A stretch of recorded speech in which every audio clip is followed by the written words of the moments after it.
us. Good morning, everyone. I am Mariam Tsweni from the University of Pretoria and ILIC chairperson. Aphelele, may you please share our agenda?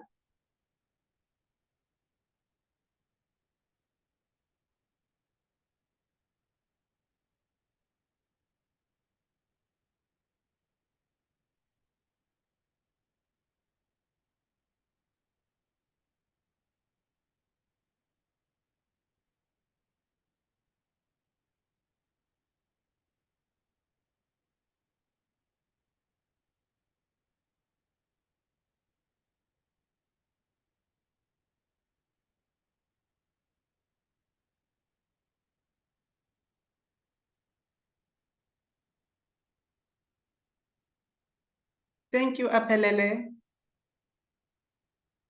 We may now move to our point number 2, of which is the determining of the quorum.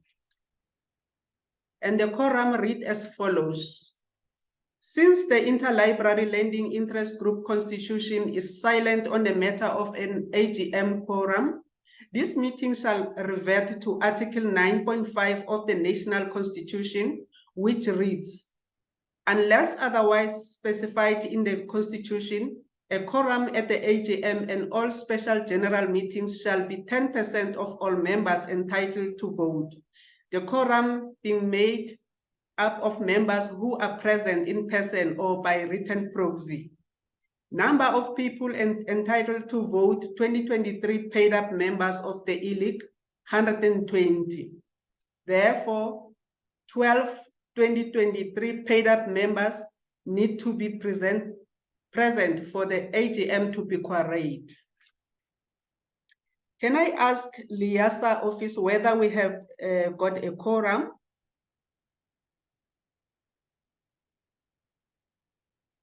Hello, colleagues. No, we do not have a quorum now. I'm not sure if you want to adjourn the meeting for 30 minutes so that we can see if we get a quorum, or you want to proceed with the meeting. So if you proceed, there won't be any decisions that will be taken in this AGM. Okay, thank you. Let's wait again just for another 5 minutes and then we continue with our meeting.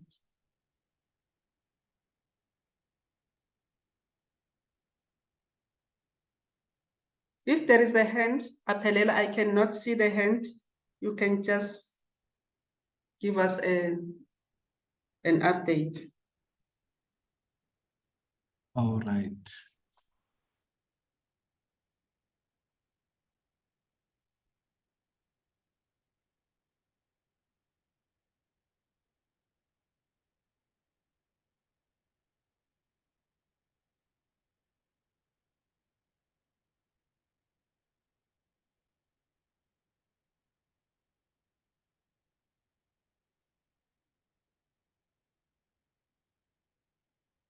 Aphelele, as Lindy requested, you can just send another email to members. Maybe some of them haven't seen the email.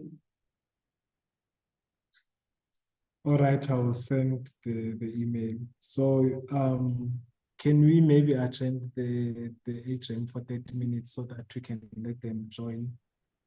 Because our constitution allows us to adjourn for 30 minutes if we don't have the quorum. Oh, okay. No, it's fine then. We can adjourn for 30 minutes. So we will come back and start at 11:39. 11:39. Yes. Oh, okay. Okay, it's fine. Thank you, everybody. Thank you. See you in 30 minutes then again. Okay. All right. Okay, Bye. thank Bye. you. See you in 30 Bye. minutes. Okay, thanks. How many people registered? Only 6. Okay.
Good morning, Nazim. How are you?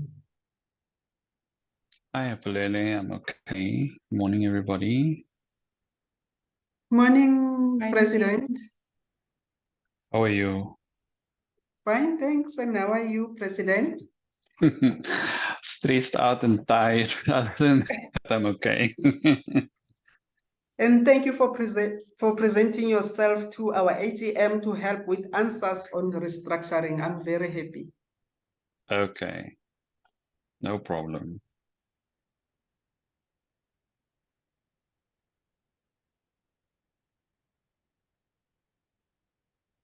Okay, so The meeting adjourned for 30 minutes because we okay, quorum here, so we'll resume at 11:39. so you're going to resume at 11:39. okay. Um, okay. So can I then come back again at that time? Yes, it's fine, President. Okay. Thank you very much. I'll see you all soon. 11:39, you said, Apulele? Yes, President. Okay, thank you very much.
President Mazimangali join us.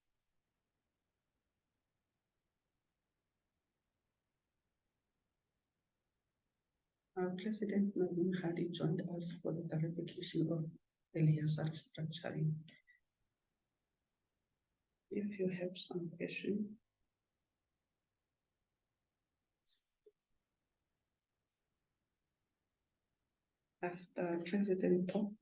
After the president talk.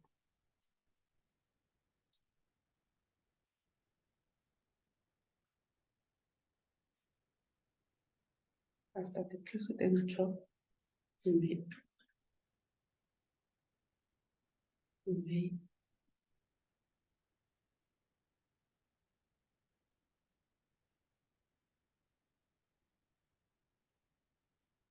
may ask question.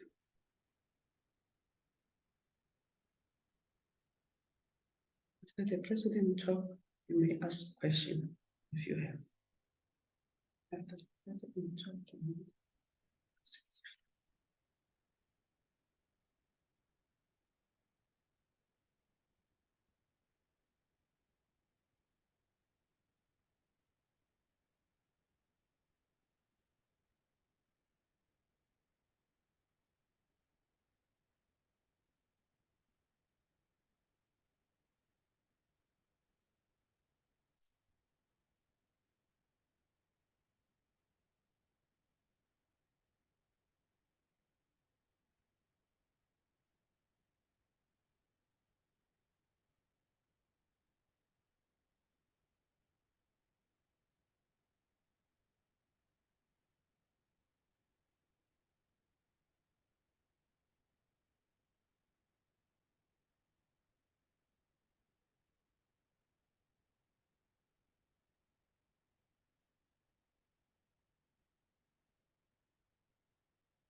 Yes, good morning again. It's now 11:39 and we are back. I don't know if some of the colleagues are still trying to log on.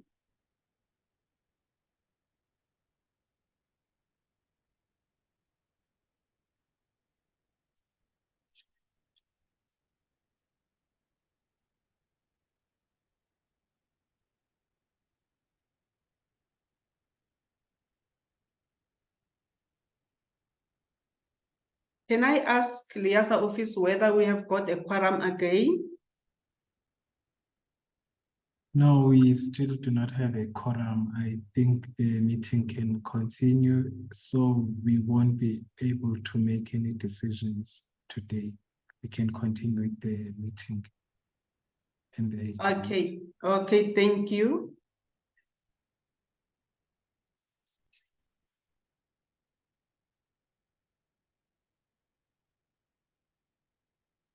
You are all welcome to our Interlibrary Lending Interest Group AGM 2023, and thank you for making time from your busy schedule.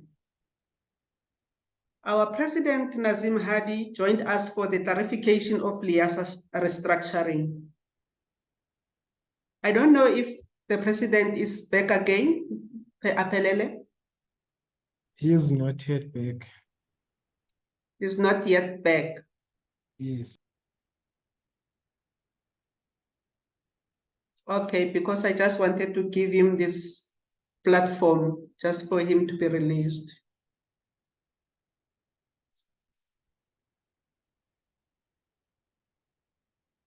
Okay, we will give the President the platform once he is back. For now, we can continue with our point number 4, of which is the confirmation of the agenda.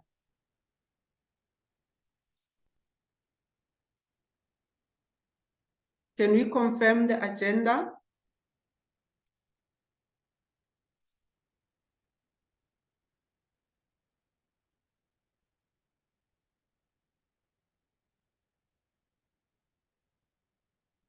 Anyone to confirm the agenda? Looks fine to me. And the seconder? Antoinette, thank you. Is Antoinette the seconder or the confirmation? Thank you. Point number 5, attendance and apologies. For the minutes purpose, may I ask each one of you to mention name and surname and where they are from for the secretary to update the attendance register, or you may write your name on the chart.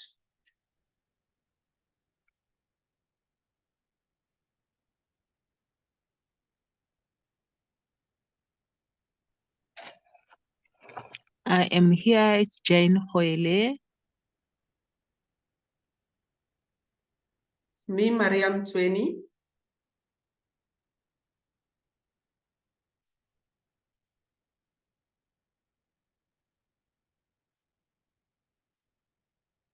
Okay, thank you. People are writing on the chat. Thank you so much.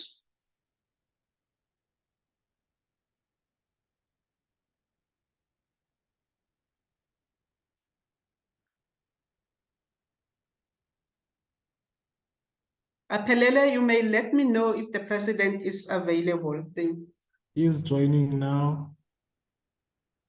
Okay.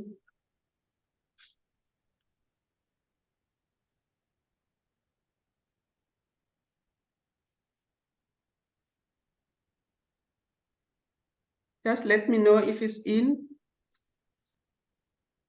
I am in. Yes, he Thank is you, in. President. I just wanted to ask the president to come up to get in with the clarification of the Liasa restructuring so that the president may just be released. And after the president talk, you may ask questions. You may come up, President. Thank you.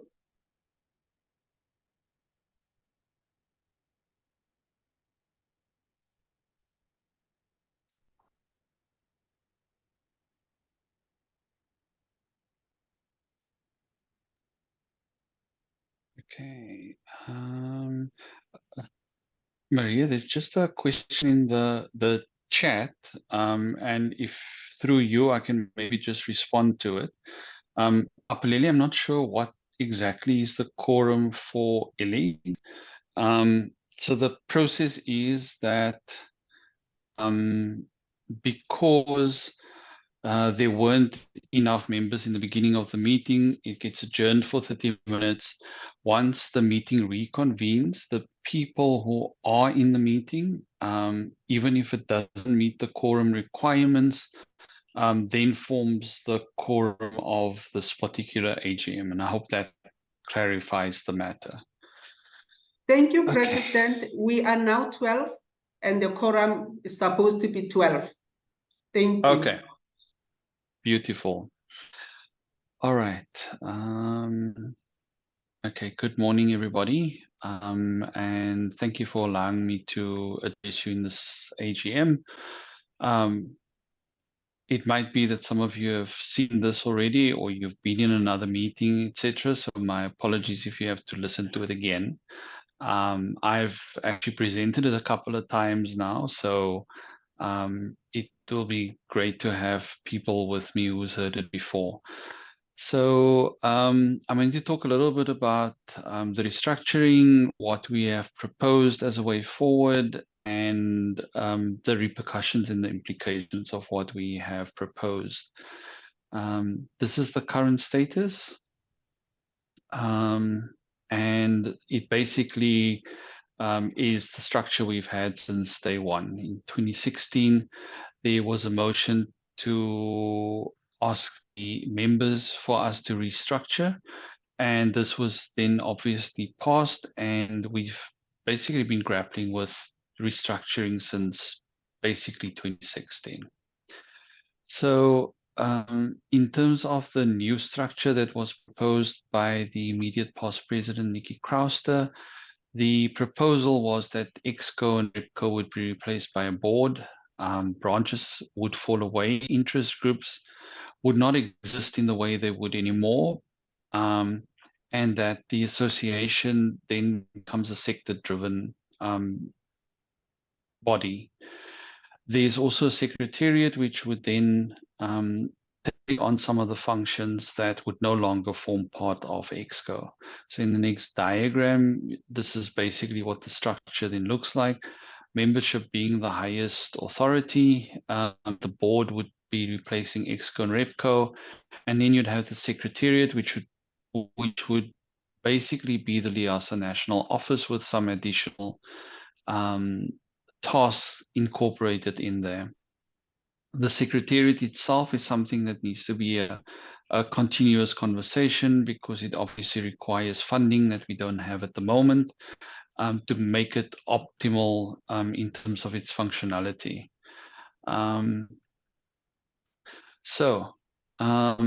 LIASA itself has been a professional body since 2014. This is after SAQA conferred the status upon LIASA. It is a status that is awarded every 5 years. So every 5 years, SAQA will come along. They will assess where we are. Do we have the correct processes in place, the correct documentation? And certainly they look at governance as well. Because it's every 5 years, the next juncture for this process is then in 2024. In the period between the 5-year period when it is awarded to us, they do a mid-year assessment of a professional body. And in 2022, towards the end of the year, they did exactly that and delivered the report on the outcome in the beginning of 2023. There were a couple of things that they noted that we were found lacking on, specifically in terms of documentation, policies, etc. And we've tried to address all of those. But one of the things that they found lacking from a governance perspective was the fact that we did not have a board. As if you've been around long enough and you've attended all of the meetings around restructuring, you will recall that immediate past President Nikki Krauster always used to lay emphasis on the fact that we align to the principles of the King 4 report on good governance. And in terms of Principle 7 of that King 4 report, it speaks to the aspect of boards. When SACWA did do the assessment, they did, however, note that we do have a representative council which forms the governance structure, but clearly noted the fact that the lack of a board being in place is something to be flagged from a governance perspective. So when EXCO dealt with the report, it then spurred us on to where we are now and what we have proposed, because 2024 is basically around the corner, and we feel that one of the things we would then have to do is to ensure that the board is in place. And the board basically is required in terms of what we have proposed with restructuring. Again, the board will be elected by the membership, much as EXCO and REPCO has been, and we're proposing that the term of office be 3 years. Again, that's something that the membership will decide ultimately, but that's the recommendation from EXCO, at least in the initial period. In terms of the composition of the board, we are proposing that it comprises 13 members, that it has representation of all the sectors, and that there would be subcommittees that would be formed to support the work of the board. I'll talk a little bit more about these subcommittees and substructures a little bit later. In terms of the actual people on the actual board, there are 2 components to the board that we're proposing. There will be elected members as well as appointed members. The elected members will comprise of the president and the president-elect, much as we have had in the last while. And the additional part of the board that will be elected are the 5 sector chairs, specifically related to public libraries, higher education, school libraries, special libraries, and then LIS education. That's a bit of a change from what we have had before. So currently the way membership works is you would join or renew, you choose your branch that you belong to, and you would then be allowed to choose 2 interest groups that you want to belong to. In this case, for example, you would choose ILIC and one other one. With what we are proposing in terms of the restructuring model is that you would, when you join and renew, you would actually choose the sector that you belong to. So when we look at people to nominate to represent the sector on the board, you'd look at the people that are actually indicating that they belong to, for example, the special library sector. It also comes to voting.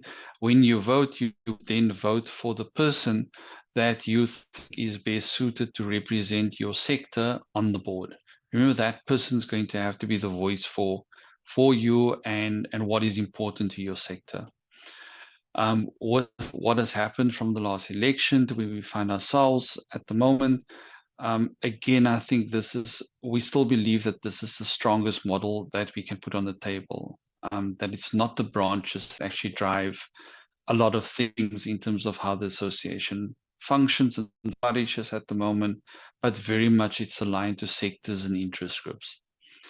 In terms of the appointments on the board, there will be the LIASA office manager, and we're also proposing 5 additional members to be appointed, and these will be people that would have expertise and skills that we require on the board that might not be on the board at the time. It can be, for example, at the moment, when we look at the board, we will not have an elected treasurer, we will not have an elected PRO, so you might look at somebody with strong financial skills, somebody with strong marketing and advocacy skills, and so you'd look for people to nominate into that kind of people with those kind of skills onto the board, because that's maybe what we need right there and then. In terms of the governance substructures, this is what we have proposed, that it be an executive committee of the board, there'd be the finance, audit and risk committee, the nomination committee, and these three committees would be made up of members of the board. The following three, which is the CPD committee, the professional body committee, as well as the community of practice advisory committee, would be made up not necessarily of people on the board. So there would be people with expertise and skills within those arenas would be nominated into those committees. But each one of these three committees would be headed by a board member. One of the things we realize and we've been asked about and flagged in terms of restructuring is related to structures such as IGBIS, for example, which does not relate to a sector, but relates to all sectors. And it's really important that that's something that we maintain moving forward. And therefore, it is something that we have flagged in terms of the restructuring process that we need to make allowance for.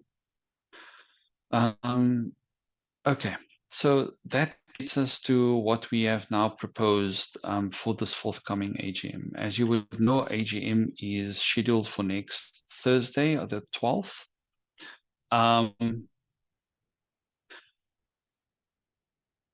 In May of this year, we had a meeting of the Representative Council. We then had a discussion with them around restructuring, as well as the impact on elections.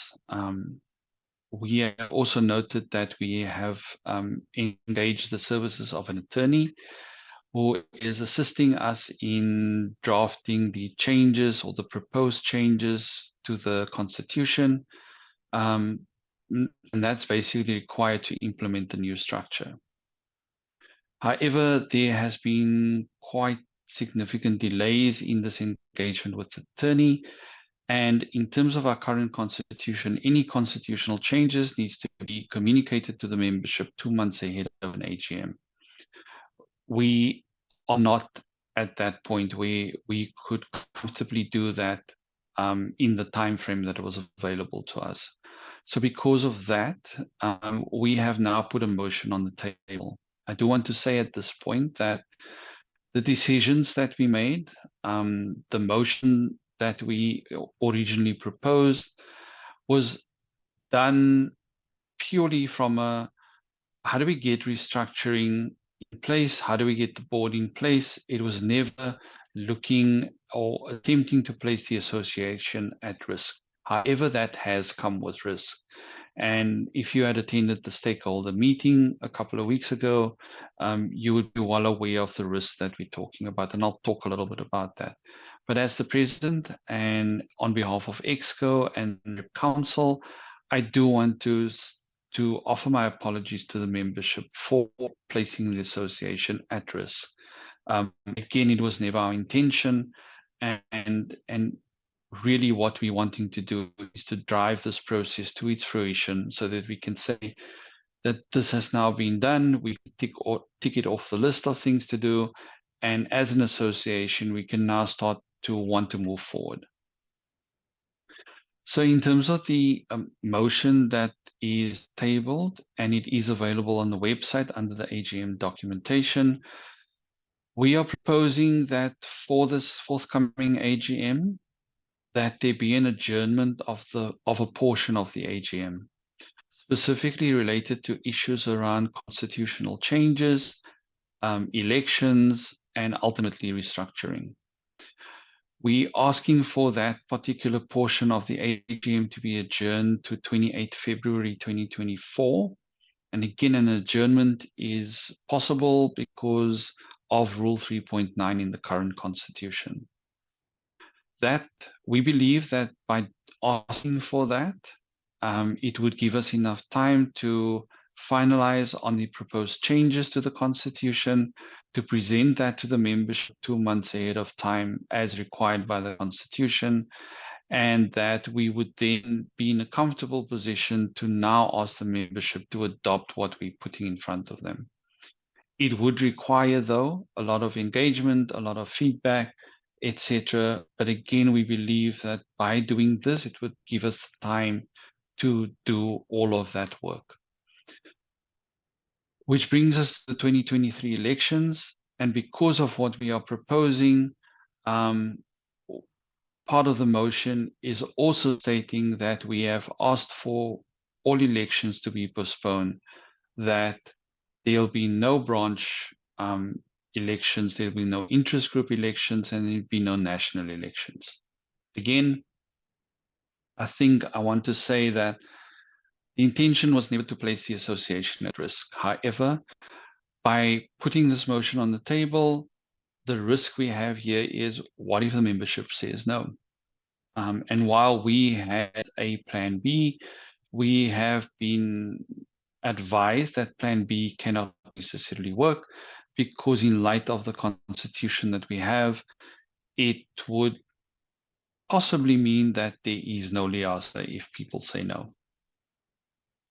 At the Western Cape AGM, former president of liasa, Ellen Tice, has asked me to have some further engagement with Leila Vaid, who has been our constitutional expert and our electoral officer for a number of elections, to look at all of the possibilities to avoid that kind of outcome, even if the membership says no.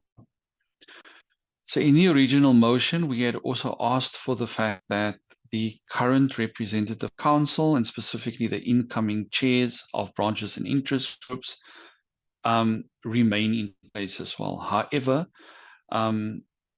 in discussions with Nikki Krauster, Ellen Tice, and Leila Vaid, and I do want to thank them for their time and their input into this process, there's been slight amendments to this particular motion. So the motion goes on further to say that we're proposing that the current national exco, and specifically the elected positions, remain in place to complete the restructuring process. And when I say the elected positions, I'm talking about the president-elect, the treasurer, the secretary, and the PRO. Furthermore, that from the current representative council, that we select an additional 5 members, or up to 5 members, to join the exco members, and as well as 5 ordinary liasa members who will be nominated onto the structure that we're proposing. And that structure will be termed the interim council, and the interim council will then look at the implementation of the new structure. They will basically, the original task will be to prepare for the adjourned portion of the AGM. One of the questions I was asked at some of these AGMs I have attended was around the time frame for the nominated members. And I do want to say that because it's a really tight process, it will need to happen in a number of days. So it will require robust conversation at the AGM, getting people to be nominated, and then to be included within this interim council. What we're asking for in terms of the ordinary members, we will be looking for people who have expertise in constitutional matters, has some knowledge of the association and how it functions, and very importantly, must have the support of the institution. It is a very short time frame we're talking about, but it requires a commitment in terms of time that the person would need to get support from the institution where they are based. Following the adjourned portion of the AGM, and at this adjourned portion of the AGM, and if everything goes according to plan, it is envisaged that the membership will then adopt the proposed constitutional changes, and by implication, they will then adopt a new structure. And then the interim council will prepare for and call for a special general meeting. That special general meeting is basically, as you might know, it takes the form of an AGM, and you can make the same kind of decisions. At that point of the SGM, the new structure will then come into effect, and the interim council will dissolve. The interim council in this period leading from the adjourned portion of the AGM on the 28th of February to when the SGM will take place, will prepare Liasa for elections. They will run the election process, and the people then elected into those positions on the board that I indicated to you earlier will then take up their positions at the end of the SGM. And as I said, the interim council will then dissolve. The SGM itself, we are proposing, needs to happen no later than 3 months after the adjourned portion of the AGM. So the adjourned portion of the AGM would be the 28th of February, and that would mean that the SGM will need to take place on the 28th of May 2024. In the kind of discussions I've had with branches and interest groups at their AGM meetings, there has been a couple of questions and comments that have been presented to us, and I've taken these along as I have continued doing this presentation. And one of those has been around the issue of the current branches and interest groups. So one of the implications in the way the motion is written at the moment is that legally, from a constitutional point of view, the branches and the interest groups would no longer have a standing after next week's AGM, if it is accepted the way it's currently written. If you can recall, I did say that the original motion we wrote, it was to say that the incoming chairs of the branches and interest groups must remain. Again, I need everybody to engage with the motion, engage with the content thereof, the impact and the repercussions of what I'm telling you now. And when you do attend the AGM, is to have engaged with these matters and be able to come to that meeting and say, but remember, this is a motion put on the table. From the floor, there can be a counter motion to what is being put there. So the question that's being asked in the chat, whether ILIC will be handled the same way as the ICBIS group, that is correct. However, there are interest groups, for example, ICBIS is one of them. Yesterday, I attended the HELIG interest group meeting. So remember, HELIG is very much what we would term the higher education sector in the to-be structure. They've already planned events beyond next week's AGM. And the question then was, what do they do about that?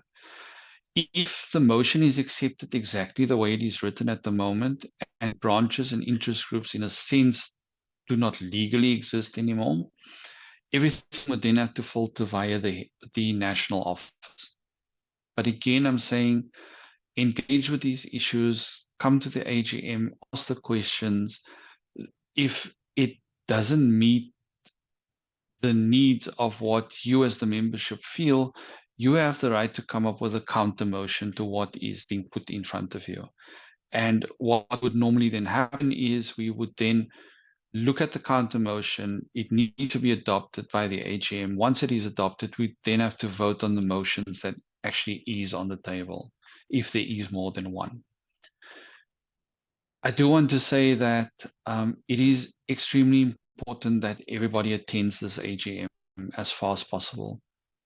If you are attending the conference and you're attending in person, please ensure that you attend the AGM on Thursday afternoon. If you are not able to attend the AGM, there are two options available. You can attend the virtual AGM. We will probably only later this afternoon. I've been saying to previous groups that it would have happened already, but I've been told by Scatterlings that the link will be available. So there will be a link sent to all of the active members. It will allow you to log on to the AGM virtually, and you would then be able to attend the AGM. And I do want to encourage you to do so. If you cannot attend either the in-person AGM or the virtual AGM, please ensure that somebody has your proxy to vote on your behalf. If needs be, you can instruct the person on how you want to vote. But the important part is that people need to vote. people need to be at the AGM, engage around the issues, and come prepared to that AGM for us to have a discussion around these issues and look at how we're going to take this forward.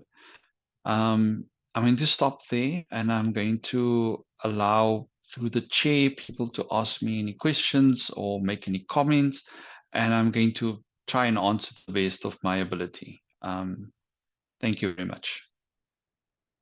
Thank you, Mr. President. Thank you so much. Do we have any questions?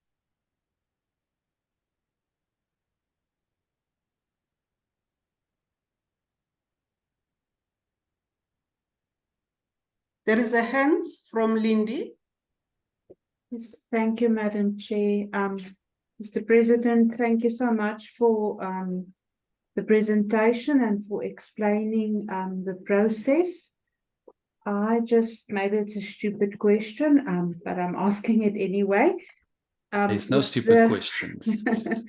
With the proposed new structure and the sectors, where do institutions, service providers like us, Sabinet, where do we fit in?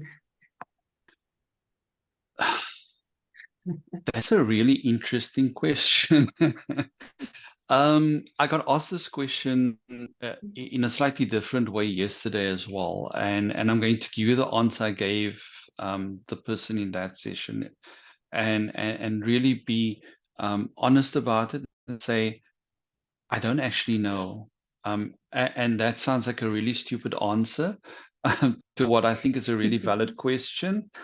But I think the answer I gave yesterday was that the question posed to me yesterday was, what do I do? Which sector do I choose if where I find myself is not necessarily aligned 100% to one of the 5 sectors? What do I actually do? And my response at that point was, it's something that I must admit we haven't grappled with. But I would propose that you choose a sector that is most aligned to where you find yourself. But I think the question you're asking is a different variation of that. And I think it's an important thing that we need to think about, because as a service provider and as an institutional member, I think an institutional member, when you think about a public library service or a UCT libraries, etc., it's easy to say, I'm in the higher education sector, I'm in the public library sector. I think as a service provider, it's probably not that straightforward. But I think at this point, my answer would probably remain and say, it would need to be in that sector that you think your business is most aligned to. And that's easy for somebody like Sabinet, because, yeah, I mean, you straddle so many of them. But right now, I think that's the best answer I think of, is that it would need to be in the sector that you think you're most aligned to at that point. Yeah, I think that would be difficult in our case, actually, because we do operate over all sectors and we cannot discriminate against certain sectors to say, no, we are only going to concentrate our LIHASA efforts on the higher education sector because, you know, so many of the other institutions also depend on us. And actually, my question is also related to the interest groups, because you did explain it, but I still don't understand. So I am asking again. Magda said, my colleague Magda said, will ILEC be handled the same way as the ICBIS group? I don't understand how ICBIS is going to be handled, because this is also a problem for me, which I foresee, as we are very much involved in this interest group, ILL, as the provider of the Interlibrary Loan National Platform, and also in the ICBIS, for the catalogers in the ICBIS interest group. So those sectors, those interest groups, they operate over all the sectors. So I am also not sure 100% how that is going to be handled in the new proposed structure. Okay. Sorry for asking the difficult questions.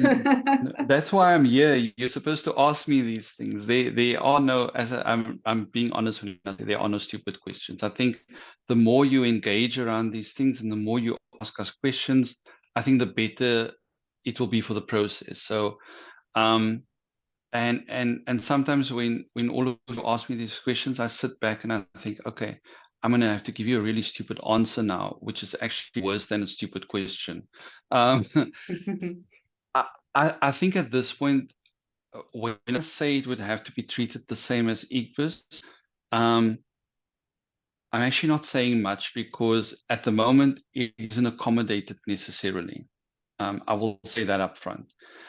But I think when we start delivering to the membership the proposed constitutional changes, I think at that point, these kind of issues, when we engage with all of you as the membership, these are the kind of things you would then also have to raise and say, but here's a gap, there's something that's not there that needs to be accommodated in the new structure. And we've had preliminary thoughts about this because from an IGBIS point of view, Fatima sits on EXCO, for example. She sits on Rep Council. Maria does as well. And certainly that's something that we would then have to look at. What is the structure we need to, what is that thing we need to create in the new structure that it would accommodate what ILIG and what IGBIS does?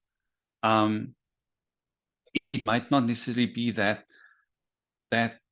structure that sits on the board, but like we've created other substructures that is part of the board, we would need to have a look at how do we accommodate these things in this new structure that we have. I do want to, and I didn't say it when I did the presentation, one of the things that I think we're fully aware of, and I think the membership maybe needs to be aware of as well, that any structure that we're going to implement, I think is not always going to work 100% from day one. And I think we need to allow that kind of teething problems to iron itself out. But these two specific things around IGBIS and ILIG, I think is important enough for us to have to go back to the drawing board and look at how do we add that from day one. Because if it's a constitutional change that needs to be made, you need to make it now so that it's not something that must then wait a whole year before you actually get to an next AGM and you can propose new constitutional changes. Certainly, I think from the questions you've raised, from the questions raised by IGBIS, it's two things that's seriously needing to be flagged and seriously need to be looked at so that when the constitutional amendments come out, it actually makes provision and also in terms of the structure. And again, that's the best answer I can give you right now. Yes. Thank you. Thank you, Mr. President. Yes, I feel very passionate about both these interest groups, and I think they do a wonderful work in the development of librarians nationally. So I would appreciate if it can be further discussed and accommodated in some or other way in the new structure. Thank you. Okay. Pleasure. Thank you, President, for the clarity. Is there any questions? There is a hand again on Magde. Yes, sorry about that. I agree with Lindy because at the moment in the structure of the ILIG, there is a Sabinet representative that's always been there, as well as a National Library representative on that group. Because between the National Library and Sabinet, the whole interlibrary loan of Southern Africa is been driven. So that is my main concern, is that it's not just something small, it's over all the sectors. It is really, really important to make provision for this group, or to have someone on the board or something for this, if that can be arranged. No, certainly. And I will say to you that the president-elect and I have had a conversation, and now that you're talking about the National Library, and it is something that we have considered that, do we provide National Librarian, for example, a place on the board as an ex officio member? And again, I think that's, you're right. It's a critical thing that needs to be looked at. And certainly, I want to give you my assurance that we will look at these things in this current process that we're running. Again, I think that we can accommodate it within the constitutional changes, in the structural changes we need to make, and then be able to ensure that it is there from day one. Again, it might not be the perfect fit initially, but that's something I think that we can work on. But not to actually lose sight of what you are all asking about and what is clearly an important matter. And I think probably even more than ICBIS, I think what you're raising in terms of ILIG and what is required nationally probably accelerates the urgency around matter. So I thank you for bringing it up and pointing it out, and certainly we will grapple with it. Yes, thank you, President, because as I say, it's not just nationally, it is Southern Africa, so our Botswana, our Namibia, all of those libraries are also included in this. So it is really important. Thank you so much. Sure. If we don't, please take us to task about it, so that we are reminded that it's something that in fact, the recording will be there, so you can say, but there's a recording, the president said so. Again, I want to say that if I don't know if there are any other questions, but if you can't think of anything right now, because it really is a lot to take in. I've done it now a couple of times, and still when afterwards I think, but there's actually a lot of information you're giving people. If you do think of anything, please write me an email. You can send it via the chair, you can send it to myself directly, or to anyone on EXCO, because I think the more that we actually engage around the issues, the better it will be for us in terms of delivering a result that we can all be comfortable with. In my discussions with Leila between now and the AGM, if there is anything that is crucial for the membership to know, I will communicate it via social media, via Lios Online, and any other means, WhatsApp, not WhatsApp, SMS, etc., so that we're all kind of in the loop as well on this road to the AGM next week. But I do want to encourage you to, if you do think of anything, please write an email. If you are attending conference next week in person, come around and come and chat to myself and the president-elect and talk to us about your concerns and issues you might have, and come and ask your questions in person. Even if you're attending virtually, there will be places where you are able to communicate with us. So I really do want to encourage you to take up the opportunity. Thank you. Thank you, President. Thank you for your time. Questions will be sent by email. Thank you so much. Okay. All right. Thank you very much, everybody. And have a good day further and a good meeting. Thank you. Thank you. Bye-bye.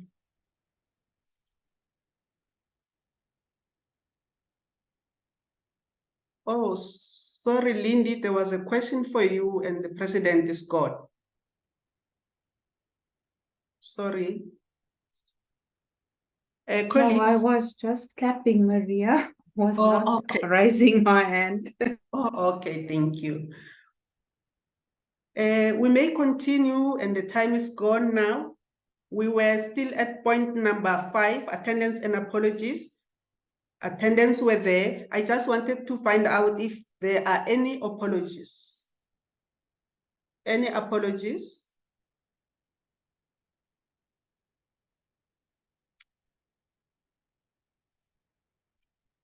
Okay, if there is no apologies, our next item will be on personalia.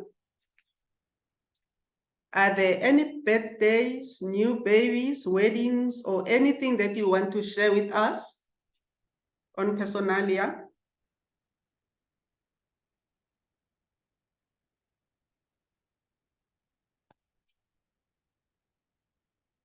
Okay. For the sake of those who have been promoted, graduated, got new jobs, or have new portfolio, on behalf of ILIC, we would like to say congratulations. For those who lost their loved ones, we'd like to offer our sincere condolences. Our next item will be the minutes from the ILIC AGM that was held on the 8th of September, 2022. Aphelele, may you please share the screen for the minutes?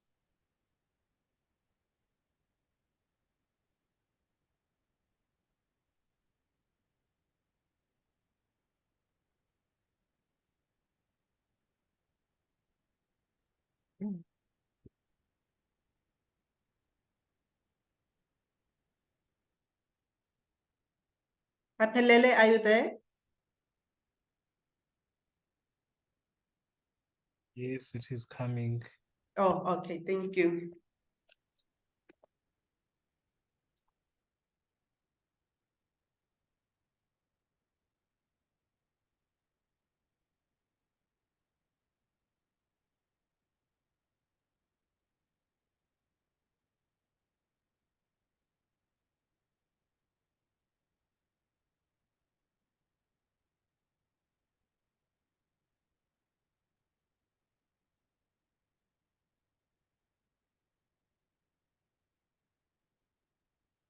Thank you, Aphelele. When you look at the minutes page by page and see if there are any corrections to make, Aphelele, you can scroll down page by page. Thank you.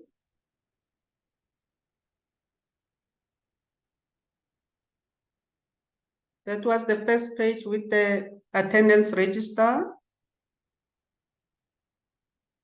Another page, attendance register and the opening.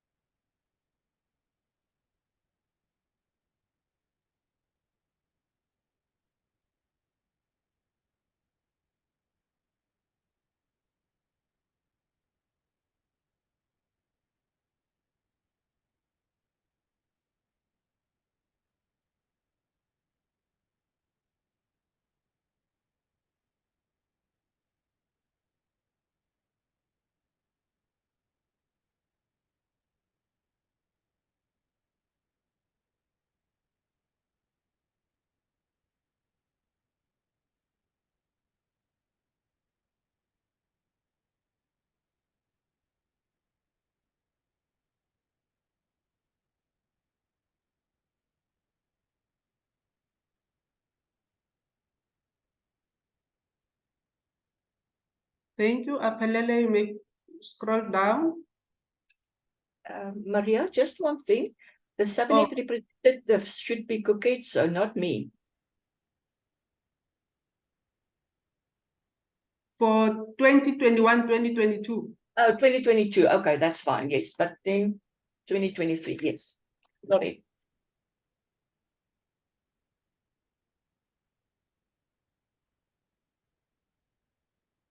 Koketso, I cannot see the hands that are up. You may just help us.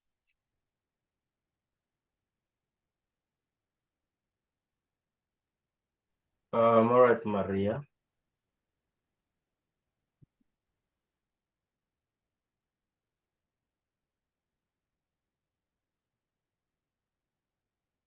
I actually wanted to ask Aphelele, not Koketso.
Thank you, Apelele.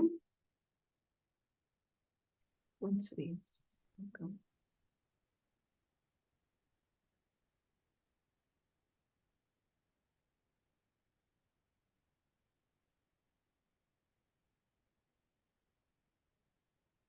The adoption of the minutes. Can we adopt the minutes?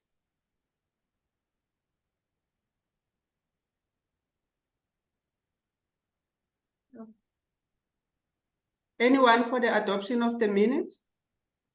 Maria, have you seen the Lindy's email in the chat? The point 3, the welcome, there's a typo that needs to be corrected. After that, we can adopt the minutes. Okay. On point 3. Point 3 is. Okay, thank you, Lindy. And then I will adopt. Thank you, Marte. And the seconder?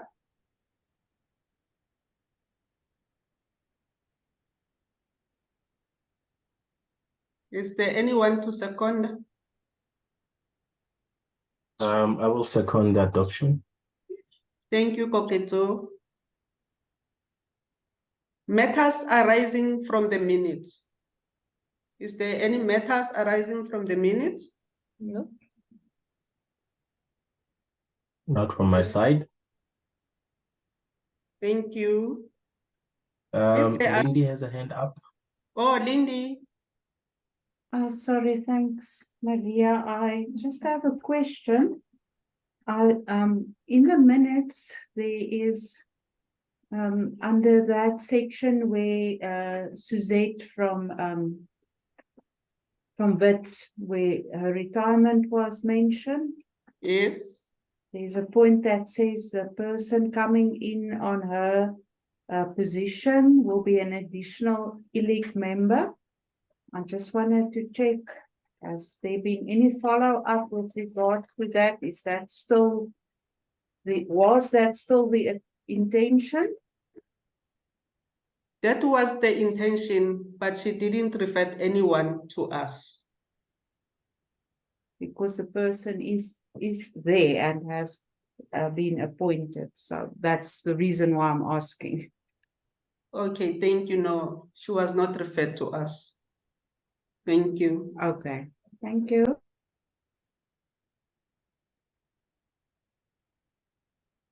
If there is no matters arising anymore, I will move to my report.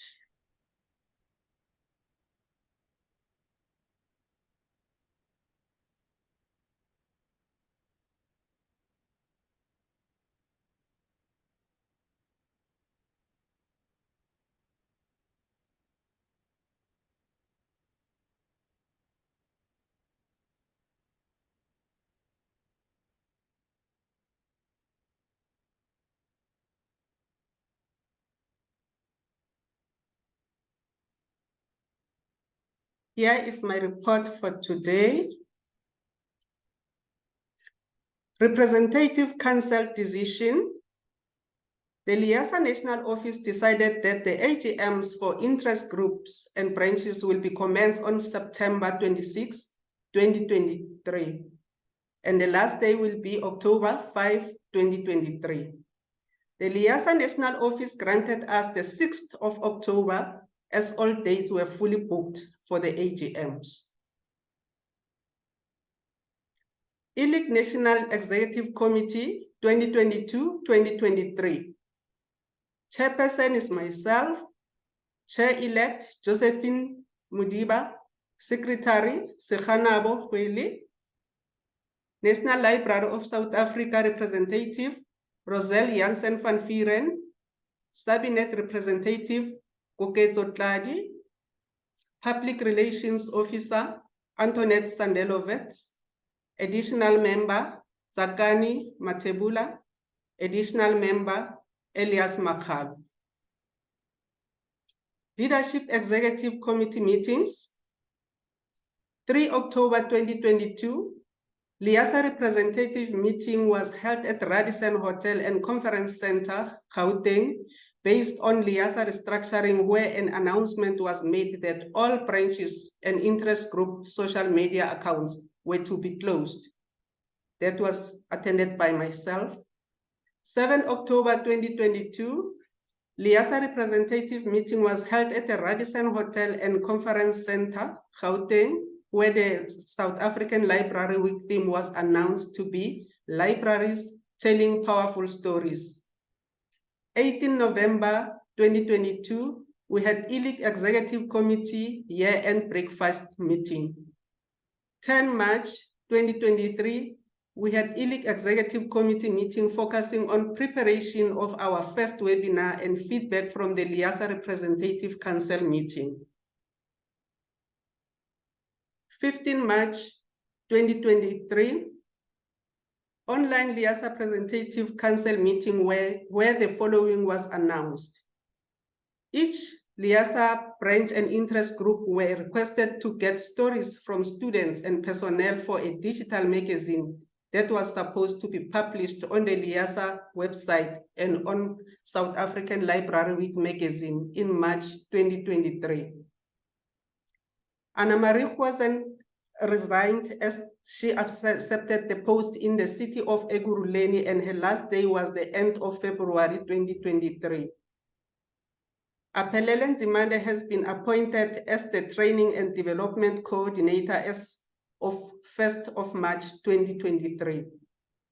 The former Liasa President, Ms. Rachel Mure, will be the managing the Liasa National Office with EXCO until further notice.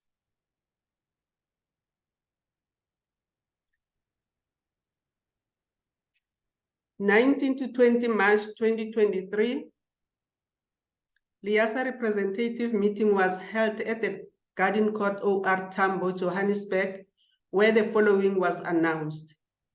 Branches will be merged into Liasa. There will be a workshop focusing on telling powerful stories or innovations by librarians hosted by Liasa on the 10th of July 2023. Liasa Conference 2023 will be hybrid. Conference theme, Libraries Writing the Next Chapter. The conference fees remain the same as last year, 2022.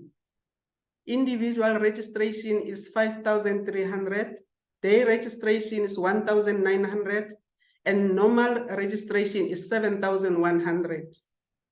Liasa conference will take place at Cape Town, Lord Charles Hotel in Somerset West, 10 to 13 October 2023. Liasa AGM will be held on the 12th of October 2023. Leadership Executive Committee meetings continues. 31 May 2023, we had our first ELIC webinar. 29 June 2023, we had ELIC Branch Executive Committee meeting focusing on preparation for our second webinar. 21 July 2023, the Liasa president sent an email on a restructuring update that affects the 2023 election, saying the attorneys employed to assist Liasa in drafting the changes required to the constitution to give effect to the agreed upon process that will result in restructuring of the association has not been as fast as Liasa would have liked. Therefore, no elections held for this year. Current EXCO and the incoming chairs of branches and interest groups remain as the leadership of Liasa. Once the new board interim structure is in place, positions need to be vacated. 4 September 2023, we had ELIC's second webinar. 18 September 2023, the motion was sent to the REPCO members via an email dealing with the constitutional changes and the elections.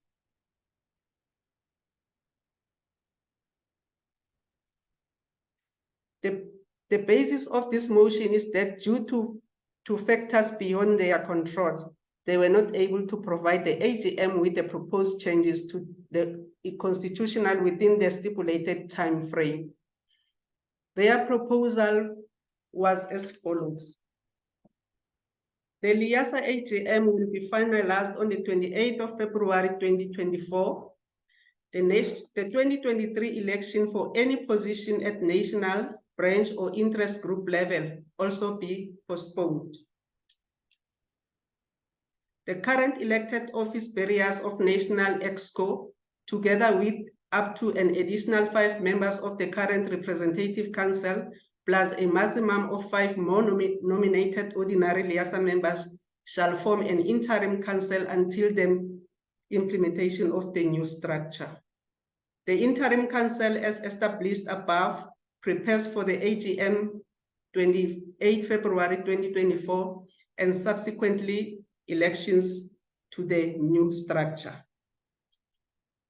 Following the AGM and the adoption of the proposed constitutional changes and hence the new structure, the interim council will set a date for a special general meeting. The interim council will conduct election for office bearers as proposed by the new structure. The newly elected officers bearers shall take office at the end of special general meeting and the interim council shall immediately dissolve. 27 September 2023, we had ILIC Branch Executive Committee meeting focusing on preparation of AGM. Membership for Interlending Interest Group as of 6 September 2023, a total of 120. To grow and develop, we need more members to join the Interlending Interest Group. We encourage members to pay their membership and encourage others in their institutions to join or renew their membership. Advocacy. The ILIC held webinars on 31 May and 4 September 2023 with topics relevant to the interlending field and also improving the visibility of Liasa and the interlending interest group. Marketing. Our information is available on the Liasa webpage. The ILIC communicated the following using Liasa Online and the Sabinet Interlending listserv, announcing our webinars, announcing of the AGM. Financials. The financial statements for 2021-2022 were sent to the Branch Executive Committee, Dani Malan, the Liasa Treasurer, and Lebogang Masalesa from the Liasa National Office on March 9, 2023. Signed financial documents were sent to Nikki Kennedy from the NK Accounting Services and Aphelele Nzimande from the Liasa National Office on the 16th of May, 2023. The Chair-elect, Josephine Mudiba, signed on behalf of the Treasurer. The 4,000 rand that was incorrectly paid to the Liasa account during 2019 was transferred to the combined bank account and forms part of ILIC funds as of September 7, 2023. Training and development. ILIC hosted successful online webinars on 31 May and 4 September 2023. 31 May 2023, Liasa ILIC webinar. The theme was resource sharing in the present world. All attendees were welcomed.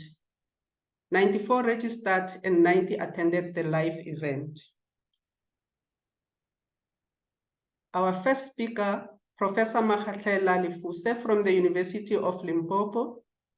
The topic was rethinking the roles and skills of information professionals in the fourth industry. The professor reminded us of shaping the future of our work through 4IR by creating new skills and improving ourselves to learn new knowledge that needs 4IR trends, upskilling ourselves to new types of jobs, and committing to work diversity.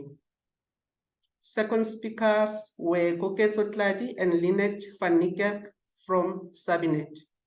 Their topic was ILL enhancement. Koketso gave a presentation on the OCLC Express program, addressing the program as a smart fulfillment system that works smartly and improve our ILL turnaround time. Lynette van Niekerk gave a presentation on offline system request, reminding us that requests can also be tracked between our library and a library or organization that is not well using the OCLC resource sharing solution within the WorldShare Interlibrary Loan or DIPASA staff interface. That speaker was Etlin Maluleke from the University of Johannesburg. The topic was archives and special collections, resource sharing. Headline updated us on their archives as they keep every record for our community, and that brings the past to the present and future. Fourth speaker, Dr. Refile Mabaso from the National Library of South Africa. The topic was Mandate of the National Library of South Africa. Refile addresses us on building up a complete collection of published and unpublished documents relating to South Africa. Closing remarks were made by our Secretary, Sekhanabo Hweli. 4 August 2023, Liasa ILIC webinar. The theme was Resource Sharing, Libraries Collaborating to Give Optional Access to Information Resources. All attendees were welcomed. 119 registered members and 80 attended the live event. Our first speaker was Margaret Nell from the University of Pretoria. The topic was resource sharing, why libraries have to collaborate to give optional access to information resources. Margaret mentioned that collaboration in libraries promotes lifelong learning, research excellence, and knowledge advancement for researchers, students, academics, and a broader community. She also quoted on the impact of trends on ILL resource sharing, looking at digital resources and an integrated online platform, that electronic copies of material reduce the need for physical shipment and expand the range of available resources. Simplify resources sharing by allowing users to request materials from multiple libraries in one interface. Our second speakers were Mahlodi Mohlapi and Roselle Jansen van Vieren from the National Library of South Africa, Pretoria campus. Their topic were the Southern African Interlending Scheme as a resource sharing network between libraries.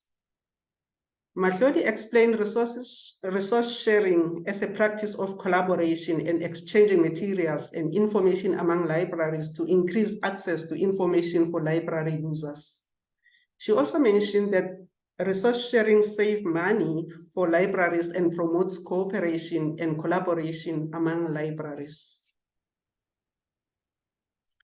Roselle explained Southern African Interlending Scheme as a resource sharing between libraries, as it allows libraries to borrow items from other libraries on behalf of their patrons.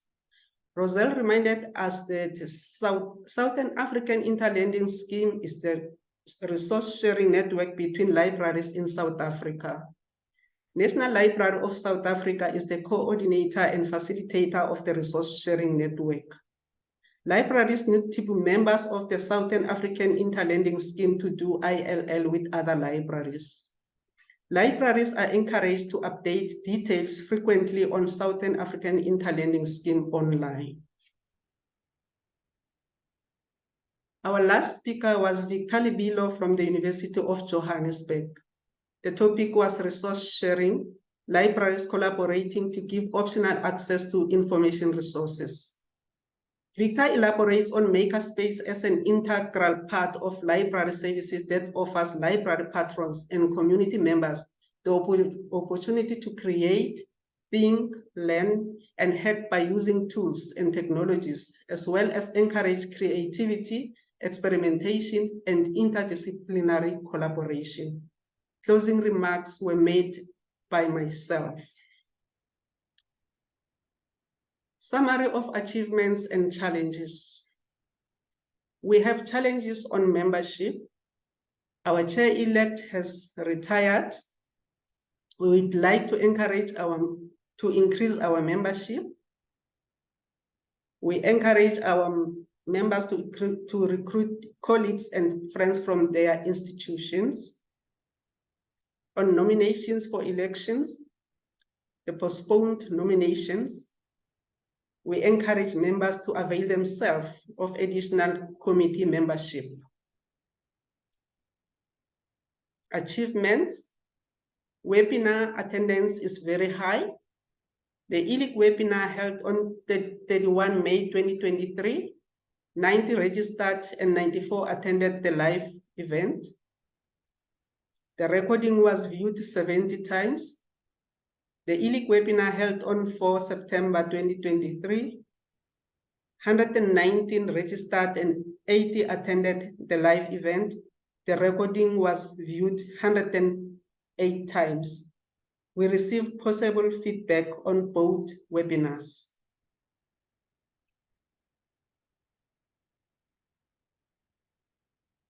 Thank you.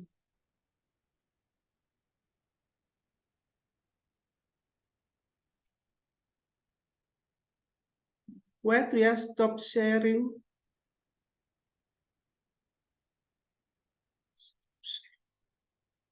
Thank you so much. Is there any question? Or else we can just adopt the chairperson's report?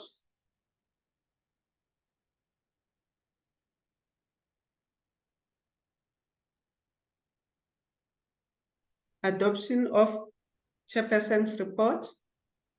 Roselle, adopted. Thank you, Roselle. And the seconder? Koketsu.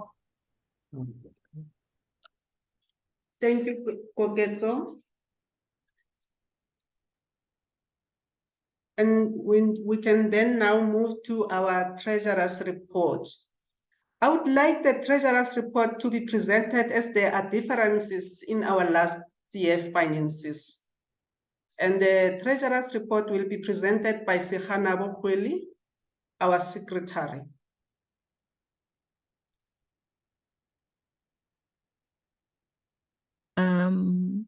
Good afternoon, colleagues.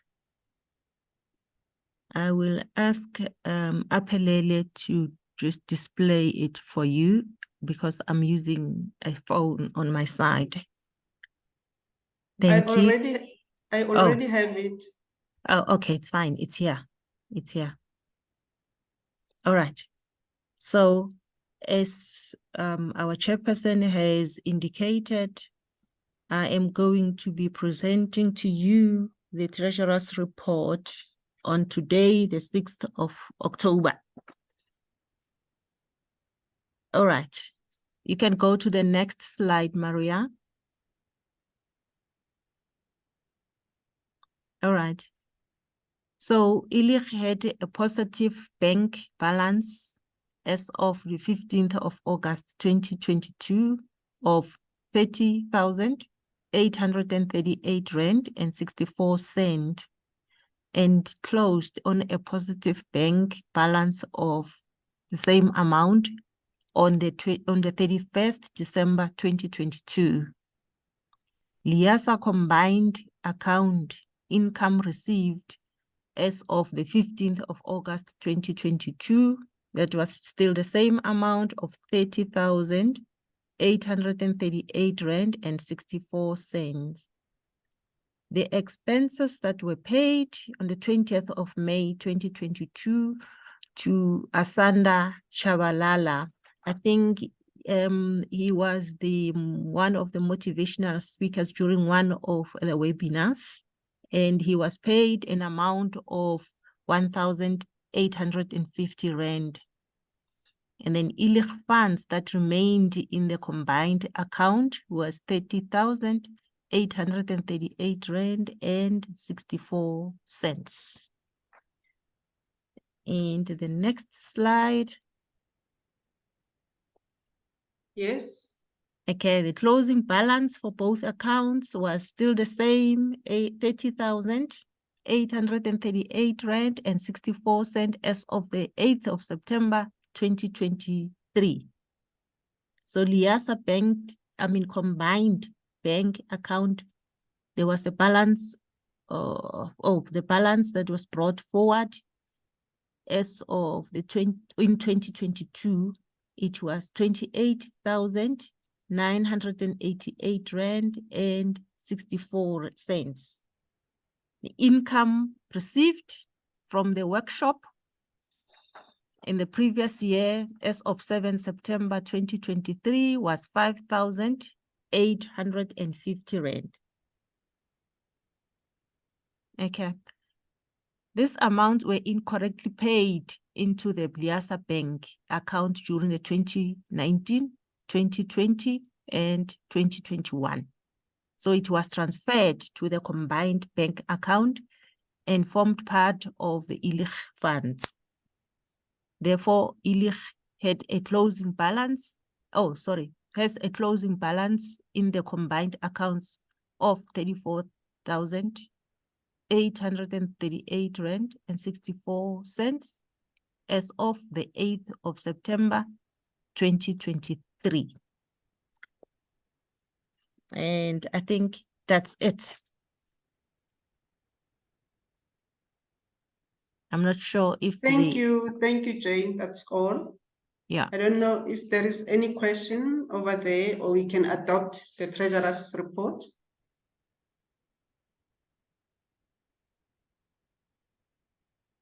Can we maybe adopt the treasurer's report?